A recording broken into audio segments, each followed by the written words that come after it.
Hello class 11 English में हमारा topic है डायरेक्ट इनडायरेक्ट स्पीच और इसमें आज हम एक्सक्लेमेटरी सेंटेंसेस को देखेंगे। यानी एक्सक्लेमेटरी सेंटेंसेस को कैसे डायरेक्ट से इनडायरेक्ट स्पीच में चेंज करते हैं हम ये सीखेंगे। आपने जब सेंटेंस के टाइप्स पढ़े थे अपनी छोटी क्लासेस में, इवन 9th-10th में भी पढ़े हैं, तो वहाँ पर आपने एक्सक्लेमेटरी सेंटेंसेस देखे होंगे। कैसे होते हैं ये, आइए एक बार रिवाइज कर लेते हैं। डेफिनेशन देखिए, a sentence that expresses some strong और sudden feeling is called an exclamatory sentence. A sentence that expresses some strong or sudden feeling is called an exclamatory sentence. यानी ऐसे sentences जिनमें किसी strong sudden feeling को express किया जाए, यानी किसी बात पर joy feel हो अचानक से, उसको हम express करें अपने sentence के थ्रू, sadness feel हो उसे express करें, surprise feel हो उसे express करें, या किसी को wish करें, या फिर हम किसी के लिए प्रे करें, जैसे हम बोल देते हैं मे गॉड ब्लेस यू। इस तरह के सेंटेंसेस एक्सक्लेमेटरी सेंटेंसेस कहलाते हैं। और इनकी खास बात क्या होती है, इनके लास्ट में या फिर जो वर्ड कुछ खुशी जाहिर करने के लिए या सैडनेस जाहिर करने के लिए या सरप्राइज जाहिर करने के लिए कोई खास वर्ड अगर यूज़ कर रखा है तो उसके बाद, जिसे हम इंटरजेक्शन कहते हैं, ऐसे वर्ड्स के बाद एक्सक्लेमेशन मार्क होता है। एक्सक्लेमेशन मार्क इनकी पहचान है और वो सेंटेंस में होना ही चाहिए, तभी सेंटेंस एक्सक्लेमेटरी सेंटेंस कहलाएगा। साथ साथ उसमें कोई स्ट्रॉन्ग या सडन फीलिंग एक्सप्रेस होनी चाहिए। अभी एग्जाम्पल देखिए, आप समझ जाएंगे। ये सेंटेंसेस देखिए, what a good boy you are, alas I am undone, good bye friends, may God bless you. इन सेंटेंसेस में कुछ फीलिंग्स एक्सप्रेस हो रही हैं। What a good boy you are, या तो सरप्राइज होकर या फिर खुश होकर ये सेंटेंस बोला जा रहा है। अलास आई एम अनडन, ये सैडनेस की फीलिंग के साथ ये सेंटेंस है। गुड बाय फ्रेंड्स, यहाँ पर फ्रेंड्स को गुड बाय विश की जा रही है। मे गॉड ब्लेस यू, यहाँ पर प्रे किया जा रहा है गॉड से। और इन सब सेंटेंसेस में आप एक्सक्लेमेटरी जो एक्सक्लेमेशन मार्क है वो देख रहे हो। अब जो मैं बात कर रही थी इंटरजेक्शन की, यानी ऐसे वर्ड्स जिनसे सडन फीलिंग शो होती है, वो किसी किसी सेंटेंस में हो सकते हैं, वो यहाँ सेकंड सेंटेंस में है। देखो यहाँ अलास लिखा है, ALAS, इसका मतलब होता है जैसे कितने दुख की बात है या बहुत दुख की बात है, या जैसे हम हिंदी में बोल देते हैं हाय, वो वर्ड को रिप्लेस करता है इंग्लिश में अलास। ये एक इंटरजेक्शन है, ये वर्ड इंटरजेक्शन कहलाता है। ये वर्ड और इसी तरह के ओ, ब्रावो, आ, ओ, इस तरह के जो वर्ड सेंटेंसेस में आते हैं इंटरजेक्शन कहलाते हैं। इनके बाद आपको एक्सक्लेमेटरी मार्क यहाँ पर एलास के बाद जैसे लगा दिख रहा है, तो वो होगा इंटरजेक्शन के बाद। तो ये सेंटेंसेस अब समझ लो, इस तरह के सेंटेंसेस एक्सक्लेमेटरी सेंटेंसेस होते हैं। आगे बढ़ते हैं। अब हमारा मेन काम क्या है, हमें देखना है कि इन सेंटेंसेस को जब हम डायरेक्ट स्पीच में यूज़ करते हैं तो कैसे फिर उसकी हम इनडायरेक्ट स्पीच बनाएं, उसे कैसे इनडायरेक्ट में चेंज करें। अब ये देख लेते हैं रूल्स हम। फर्स्ट रूल है हमारा, एक एक्सक्लेमेटरी सेंटेंस को जो डायरेक्ट स्पीच में है उसे इनडायरेक्ट में चेंज करने के लिए फर्स्ट रूल है कि change the reporting verb into exclaim, wish, bless, cry, bid, confess, declare, etc. Sentence में जिस तरह की भी फीलिंग शो हो रही हो, जिस तरह का भी सेंटेंस हो, जो उससे सेंस हमें समझ में आ रही हो, उसके अकॉर्डिंग इन वर्ड्स में से कोई एक वर्ड आपको यूज़ करना है। कहाँ यूज़ करना है? Change the reporting verb. Reporting verb जो हमारी होती है वो क्या होती है? से या सेड। उस से या सेड को हमें चेंज करना है इन वर्ड से। कौन से वर्ड से?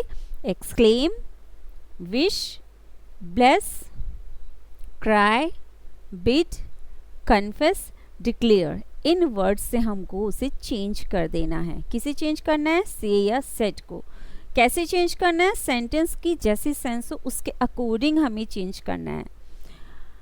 अब जैसे एक्सक्लेम वर्ड है, जब कोई सडन फीलिंग जो हमें पता चल रही हो, जॉय की, सरप्राइज की, सॉरो की या रिग्रेट पछतावा की, तो हमें एक्सक्लेम वर्ड यूज करना होगा उसके साथ में उस फीलिंग को लगाकर। कैसे? ही एक्सक्लेम्ड विद जॉय, अगर खुशी की फीलिंग है। सैडनेस की है, ही एक्सक्लेम्ड सैडली या ही एक्सक्लेम्ड विद सॉरो या विद सैडनेस। सरप्राइज की फीलिंग है तो आप करोगे ही एक्सक्लेम्ड विद सरप्राइज। इस तरह से विश आप समझ सकते हो, जब किसी को विश किया जाए तो विश या सेकेंड फॉर्म विश्ड लगेगी। ब्लेसिंग्स किसी को दी जा रही हो, ब्लेस्ड, ब्लेस या ब्लेस्ड यूज होगा। किसी चीज़ को के लिए बहुत ज़्यादा एक तरह से जिसे हम कहें इम्पेशंस दिखाया जा रहा है, कोई चीज़ एकदम से चाहिए तो क्राई या क्राई आउट लगाया जाता है। बिड वही गुड मॉर्निंग और गुड नाइट जैसे सेंटेंसेस और गुड बाय जैसे सेंटेंसेस में बिड फर्स्ट फॉर्म है, बेड सेकंड फॉर्म है, ये लगती है। एग्जाम्पल से आप समझ जाएंगे। कन्फेस, जब किसी से कुछ हो जाए और सडनली उसे रियलाइज हो और वो उसको एक्सेप्ट करे। कन्फेस करना मतलब स्वीकार करना, तब ऐसे सेंटेंसेस में कन्फेस यूज होता है। डिक्लेयर, जब कोई किसी चीज़ को एकदम से डिक्लेयर करता है, बताता है, तब। सेकेंड रूल देखो, use such phrases as with regret, with joy, with sorrow, with surprise, wherever it is necessary. Use such phrases as with regret, with joy, with sorrow, with surprise, wherever it is necessary. अगर sentence में जरूरी लग रहा हो तो आप क्या करोगे? एक्सक्लेम यूज करोगे और उसके साथ में विद रिग्रेट लिखोगे या विद जॉय लिखोगे, विद सोरो लिखोगे, विद सरप्राइज लिखोगे। इनमें से कुछ एक। कैसे? जैसे he said I have passed. अब यहाँ पे उसने या तो हैरानी या खुशी के साथ, अगर उसको उम्मीद नहीं थी तो हम कहेंगे हैरानी के साथ, और वो खुश है तो खुशी के साथ उसने ये सेंटेंस बोला है। He said I have passed और लास्ट में एक्सक्लेमेशन मार्क है। उसके बोलने के लहजे में भी और सेंटेंस में लिखा हुआ है तो वहाँ पे भी एक्सक्लेमेशन मार्क होगा। तब चूंकि ये एक्सक्लेमेटरी सेंटेंस है, इसे किस तरह से चेंज किया जाएगा? चूंकि यहाँ जॉय की फीलिंग है तो हम करेंगे ही एक्सक्लेम्ड, सेड को चेंज कर देंगे एक्सक्लेम्ड से, ही एक्सक्लेम्ड। इसके साथ उसकी फीलिंग लगाएंगे, जैसे जॉय के साथ है तो he exclaimed with Joy. Start हम सेंटेंस को ऐसे करेंगे, ही एक्सक्लेम्ड विद जॉय। और अगर सरप्राइज की फीलिंग है यानी हैरान होके वो बोल रहा है, अगर ऐसी सेंस हमें क्लियर होती है तो he exclaimed with surprise, he exclaimed with surprise. इस तरह से हम सेंटेंस को स्टार्ट करेंगे। ठीक है, ये दोनों रूल्स किस बात से रिलेटेड हैं कि हम रिपोर्टिंग वर्ब को अपने से या सेड को कैसे चेंज करेंगे। थर्ड रूल है हमारा omit interjections and exclamations. Omit interjections and exclamations. अब जो वो वर्ड होते हैं अलास, ओह, ब्रावो, इस तरह के जो वर्ड हैं इनको हमें ओमिट कर देना, छोड़ देना, इनको नहीं लिखना है। और एक्सक्लेमेशंस, ये सारे एक्सक्लेमेशन ही हैं, इनको हमें क्या करना है? हटा देना है। और एक्सक्लेमेटरी मार्क भी हमें नहीं लगाना है, इन सब चीज़ों को हमें छोड़ देना है। ठीक है, हमें जो स्पेशल वर्ड्स यूज होते हैं एक्सक्लेमेटरी सेंटेंसेस में, उनको हमें यूज नहीं करना, उनको छोड़ देना है। फोर्थ रूल है use that to connect both parts of the sentence. Use that to connect both parts of the sentence. अब हमें पता है कि डायरेक्ट स्पीच के सेंटेंस के 2 पार्ट्स होते हैं, एक स्टार्टिंग का जहाँ पे हमारी रिपोर्टिंग वर्ब सेड होती है, और एक इन्वर्टेड कॉमास के अंदर का पार्ट। तो जब एक बार आपने रिपोर्टिंग वर्ब को चेंज कर लिया, आप आगे बढ़े, तो फिर आप दैट का यूज़ करके, जैसे आप बिल्कुल असर्टिव, एफर्मेटिव, नेगेटिव सेंटेंसेस में यूज़ करते थे दैट, वैसे ही आपको दैट का यूज़ करना है। और दैट का यूज़ करते हुए आपको कनेक्ट करना है सेंटेंस को। जैसे अभी मैं जो सेंटेंस बता रही थी, he exclaimed with Joy that, ऐसे ये आगे चलेगा sentence, he exclaimed with Joy that.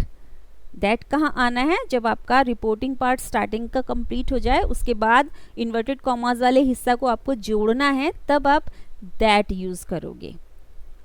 और हमारा 5th रूल है, last rule, change the reported speech into an assertive sentence. Change the reported speech into an assertive sentence, यानी हमारा जो आगे अब सेंटेंस लिखा हुआ है वो सेंटेंस तो एक्सक्लेमेटरी सेंटेंस है ना, उसमें एक एक्सक्लेमेशन मार्क है, और वो जैसे भी आपने एग्जाम्पल में पढ़ा था, what a good boy you are. अब इसका जो स्ट्रक्चर है सेंटेंस का, what a good boy you are, इसको हमें चेंज करके एक असर्टिव सेंटेंस यानी या तो एफर्मेटिव या नेगेटिव सेंटेंस में हमें इसे चेंज कर देना है। यानी कि हमें पहले सब्जेक्ट, फिर वर्ब, फिर ऑब्जेक्ट लगाना है, जो कि हमने अपने इंटेरोगेटिव सेंटेंसेस में भी सीखा था। दैट के बाद हमें क्या करना है? हमें सब्जेक्ट पहचान कर सब्जेक्ट लिखना है, फिर वर्ब लिखनी है, फिर ऑब्जेक्ट लिखना है। ये रूल्स आपको क्लियर हो गए होंगे। एक बार फिर से ब्रीफली बता देती हूँ। सबसे पहले हमें रिपोर्टिंग वर्ब को सेंटेंस की सेंस समझ के उसके अकॉर्डिंग चेंज करना है। फिर उसके बाद अगर कोई सडन फीलिंग उसमें है ऐसी, तो हमें क्या करना है? एक्सक्लेम के साथ वो फीलिंग लगा देनी है, जैसे एक्सक्लेम्ड विद रिग्रेट, या एक्सक्लेम्ड विद जॉय, या एक्सक्लेम्ड विद सोरो, एक्सक्लेम्ड विद सरप्राइज। इस तरह से ये सारी जो फ्रेजेस हैं ये एक्सक्लेम के साथ यूज होंगी। फिर हमें इंटरजेक्शंस, एक्सक्लेमेशंस यूज़ नहीं करने, छोड़ देना है उनको। जोड़ने के लिए हमें दैट इस्तेमाल करना है, और आगे जो हम इन्वर्टेड कॉमास में जो हमारे वर्ड्स हैं उनको हम एक असर्टिव सेंटेंस में चेंज करके, यानी पहले सब्जेक्ट, फिर वर्ब, फिर ऑब्जेक्ट, इस तरह से करके अब आगे हम उनको क्या करेंगे? लिखेंगे। एग्जाम्पल्स देखते हैं, आपको फिर समझ में आ जाएंगे ये सारे रूल्स। यहाँ पर 4 एग्जाम्पल्स दिए हुए हैं। फर्स्ट सेंटेंस है हमारा, she said alas how foolish I have been। she said alas how foolish I have been। alas सोरो की फीलिंग है, लेकिन आगे का सेंटेंस क्या कह रहा है? how foolish I have been। अपनी जो फुलिशनेस है उस पर उसको क्या हो रहा है? पछतावा हो रहा है यहाँ पर कि ओह मैं कितनी बेवकूफ़ थी या कितनी बेवकूफ़ रही हूँ। अब पछतावा यानी रिग्रेट, तो हम इसे कैसे चेंज कर सकते हैं? एक तो ये हो सकता है शी एक्सक्लेम्ड विद रिग्रेट, या आपको अगर एकदम से फीलिंग समझ में ना आए, आप एलास वर्ड पर ही जाओ। एग्जाम में ऐसा हो सकता है कि आप टेंशन में यही समझो एलास लगाया तो दुख की फीलिंग है, तो कोई बात नहीं, आपसे अगर ये भी हो जाए शी एक्सक्लेम्ड विद सोरो, चल जाएगा। लेकिन बेस्ट क्या रहेगा इसमें? उसने एक्सेप्ट किया है कि वो कितनी बेवकूफ़ रही है, उसने कितनी बेवकूफ़ाना हरकत कुछ की है। तो हमारे लिए बेटर यहाँ ये रहेगा, सबसे बढ़िया ये रहेगा कि हम लिखें she confessed with regret. Confess word अभी आया था ना पीछे, जब मैंने कहा था रिपोर्टिंग वर्ब को आप इन वर्ड्स में चेंज कर सकते हो, तो हम कर सकते हैं यहाँ शी कन्फेस्ड विद रिग्रेट। ठीक है, शी सेड एलास चेंज हो गया हमारा, हो गया शी कन्फेस्ड विद रिग्रेट। अब आगे हमें यूज़ करना है that, she confessed with regret that. और इसके बाद ये जो सेंटेंस हमारा बचा, एलास को तो हमें छोड़ देना है ना, उसमें था इंटरजेक्शन यूज़ नहीं करना। आगे हमारा सेंटेंस है how foolish I have been. इसको हमें एक असर्टिव सेंटेंस बना के, यानी सब्जेक्ट पहले, फिर वर्ब, फिर ऑब्जेक्ट करके यूज़ करना है। तो how foolish I have been को सीधा करते हैं आई हैव बीन। अब ये जब एक्सक्लेमेटरी सेंटेंसेस को पहले भी आपने 9th 10th में इनको चेंज किया है असर्टिव सेंटेंस में, एफर्मेटिव सेंटेंस में, नेगेटिव में, तो आपने क्या किया? हाउ फुलिश का मतलब होता है वेरी फुलिश, बहुत बेवकूफ। तो क्या आ जाएगा? I have been very foolish. समझ रहे हो? जब इसे सिंपल बनाएंगे तो हाउ तो नहीं रहेगा ना, वो कह रही है मैं कितनी बेवकूफ़ थी, इसका मतलब मैं बहुत बेवकूफ़ थी। तो I have been very foolish. अब ये हो गया हमारा सीधा सेंटेंस। अब आई किसके लिए आ रहा है, पहले उसे चेंज करेंगे। ये सारे रूल्स आप सीख चुके हैं, तो जल्दी से करते हैं। आई आ रहा है शी के लिए, उसी के लिए आ रहा है जो सेंटेंस बोल रही है, तो इसे हम कर देंगे शी। फिर हैव है यहाँ पे पास्ट टेंस में, चूंकि हमारा उधर सेड था तो हम इसे हैव को करेंगे हैड में, तो ये हो जाएगा she had been very foolish, यानी कि she confessed with regret that she had been very foolish. हमने सेड की जगह लगाया है कन्फेस्ड, फिर फीलिंग देखकर हमने लगाया है विद रिग्रेट, दैट से जोड़ा है, और आगे how foolish I have been को सीधा किया है, पास्ट टेंस में चेंज किया है, और इसका जो हमने आई प्रोनाउन था उसको भी चेंज किया, और हमारा सेंटेंस बन गया she had been very foolish. She confessed with regret that she had been very foolish. Next sentence देखते हैं। He said to me may God bless you. He said to me may God bless you. अब वो मेरे लिए क्या कर रहा है, गॉड से प्रे कर रहा है, तो हम क्या करेंगे, ही प्रेड, और यहाँ मी लगाना बिल्कुल ज़रूरी नहीं है क्योंकि मेरे लिए विश कर रहा है, वो आगे आ जाएगा। ही प्रेड दैट, अब मे गॉड ब्लेस यू को सीधा करेंगे God may bless you, God may bless you, इसे सीधा कर दिया हमने। शुरू में हमने किया ही प्रेड, फिर हमने इसे सीधा किया God may bless you, that लगाया बीच में, ही प्रेड दैट। अब गॉड तो गॉड ही रहेगा, थर्ड पर्सन है, तो he prayed that God, may का क्या हो जाना चाहिए, past might, he prayed that God might bless you. You किसके लिए आ रहा है यहाँ पे, यू आता है ऑब्जेक्ट के लिए, वो क्या है, मी, मेरे ही लिए तो आ रहा है, मेरे लिए तो वो कह रहा है ना मे गॉड ब्लेस यू, तो मी यहाँ पे गॉड माइट ब्लेस किसको, मुझे, me. He prayed that God might bless me. You का समझ में आ जाना चाहिए, मी क्यों हुआ, क्योंकि मेरे लिए ऑब्जेक्ट जो है यानी लिसनर जो है जिससे बात कही जा रही है उसके लिए विश किया जा रहा है ना, उसके लिए प्रे किया जा रहा है, तो मे गॉड ब्लेस यू को सीधा किया God might bless me, that से जोड़ दिया, और जैसी फीलिंग थी उसके हिसाब से हमने प्रेड यहाँ पर लगा दिया, he prayed that God might bless me. Next है he said my friend has passed. He said my friend has passed, तो यहाँ पर फीलिंग कौन सी एक्सप्रेस हो रही है, जॉय की, तो हम क्या करेंगे यहाँ, ही एक्सक्लेम्ड विद जॉय, फिर लगेगा that, he exclaimed with Joy, इसके बाद दैट, और माई फ्रेंड, किसका फ्रेंड, मेरा तो नहीं ना, माई फ्रेंड किसको कह रहा है, वो अपने फ्रेंड को बोल रहा है, माई फर्स्ट पर्सन से रिलेटेड है, सब्जेक्ट के लिए आया है, तो माई फ्रेंड किस में चेंज होगा, हिज फ्रेंड, ही हमारा सब्जेक्ट है, ही के हिसाब से हिज फ्रेंड, हैज का क्या होगा, past had, he exclaimed with Joy that his friend had passed. He exclaimed with joy that his friend had passed. Okay.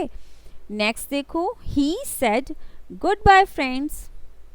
He said goodbye friends. अब यहाँ पर अपने फ्रेंड्स को वो goodbye bid कर रहा है. bid bade यहाँ पर आता है. said किस में चेंज होगा, bade, क्योंकि bid की सेकेंड फॉर्म bade है. he bade, क्या bade किया उसने, गुड बाय, जुड़ जाएगा ऐसे ही.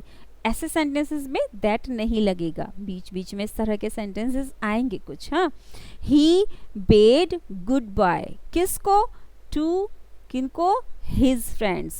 यहाँ his नहीं लिखा लेकिन फ्रेंड्स किसके हैं, उसके फ्रेंड्स है ना, तो his friends. he bade good by two his friends. He bade goodbye to his friends. इस तरह से ये good bye, good morning, good night वाले सारे सेंटेंसेस इस तरह से आप जोड़ोगे. He bade goodbye to his friends. अब ये जितने भी एग्जाम्पल हमने अभी किए हैं आप देख रहे होंगे इनमें से किसी के भी लास्ट में एक्सक्लेमेशन मार्क नहीं है, नहीं लगाना है आपको, क्योंकि हमारा सेंटेंस असर्टिव सेंटेंस में चेंज हो चुका है। कुछ और एग्जाम्पल देखते हैं। He said, "Oh, for a glass of cold water." He said, "Oh, for a glass of cold water." अब उसको कोल्ड वाटर का एक ग्लास चाहिए, तुरंत चाहिए। तो यहाँ हम क्या फीलिंग देख रहे हैं?